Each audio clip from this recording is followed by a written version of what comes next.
So what should you do? Buy now or wait in Fernie until 2026? Inventory is up, interest rates are still high, and everyone in Fernie is asking the same question right now. Should I buy now or wait till 2026? If you wait for the perfect moment, you might miss your opportunity, but if you rush, you could stretch your budget farther than you want to. So today we're breaking it all down calmly, clearly, with Fernie specific data. Right now in Fernie, BC, the market is in a very specific place. Inventory across the region is slightly up year over year, about 1% overall, while Fernie's prices remain strong in detached segment. The Kootenay region saw 193 total sales in November of 2025, and that's up 0.5% year over year. And that includes Fernie's numbers within it. Demand here in Fernie is still healthy, but buyers are more price sensitive than they were during the 2020-2022 boom. And leverage is more balanced now, not the runaway sellers market we saw in peak years. One thing to remember, not all markets move together. Big city headlines like Toronto, Vancouver, Calgary, they don't necessarily apply here. While some Canadian regions are dealing with oversupply, slower pricing, mountain and resort communities like Fernie behave much differently. Local lifestyle demand, limited land, and seasonal tourism create a very localized market. So when you hear national news talk, take it in, sure, but focus on Fernie. And here's the truth. Buying a home has never been about catching the absolute lowest price or the perfect mortgage rate. It's always been about timing your purchase around your life, your job, stability, income, relationships, and long-term plans for the next 5 to 10 years. If your life is stable, owning becomes a long-term anchor. If your life is in transition, waiting may be the smarter move. If you don't think you're going to be in that house for 7 years or more, you might not need to move at all. But why should you buy in the long term? Well, when you buy a home, you're locking in a long-term housing cost. Rent doesn't work that way. Rent increases with the market, but a mortgage doesn't, especially once you renew it at better rates in the future if rates decline. And each monthly payment builds equity instead of completely disappearing. Look at the Kootenay region right now. Detached home benchmark prices have remained stable, sitting around $607,500, up 1.8% year over year, despite lower and slower sales in some surrounding markets.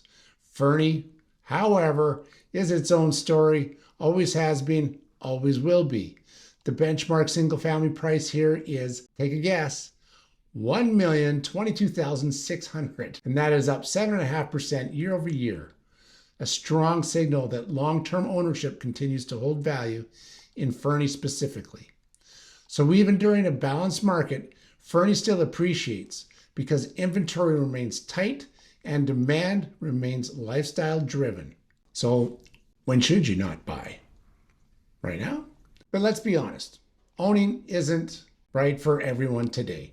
You should hit pause if any of these apply to you and your situation. Number one, if you need to move again within the next 3 years, Fernie's market has a strong Number one, you need to move again in the next 3 years. Fernie's market has long-term strong appreciation, but short-term moves can create losses after closing costs. Number two, your budget only works if rates drop. If you're saying, I can afford this only if rates fall next year, that's not a safe place to be trying to buy your home.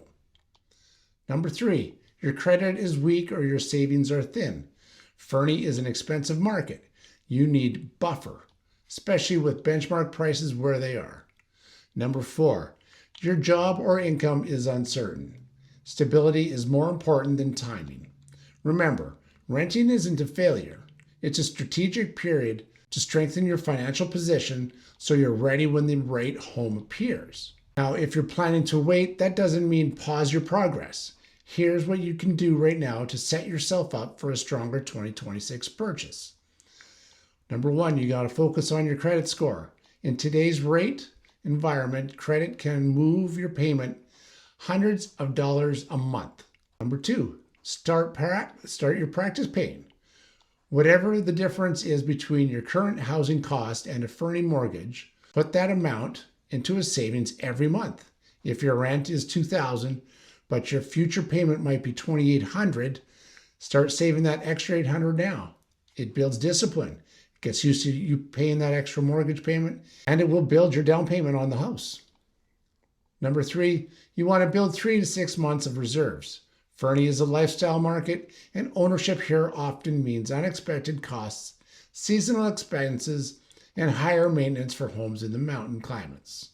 These steps make waiting a strategic advantage, not a passive delay. So if you're leaning toward buying sooner, maybe even before 2026, be kind of tough now, but you can still get your offers in. Here's how to approach the Fernie market strategically.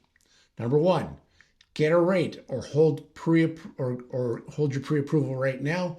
Rates are still elevated, but rate holds protect you if they rise while allowing you to benefit if they drop before closing.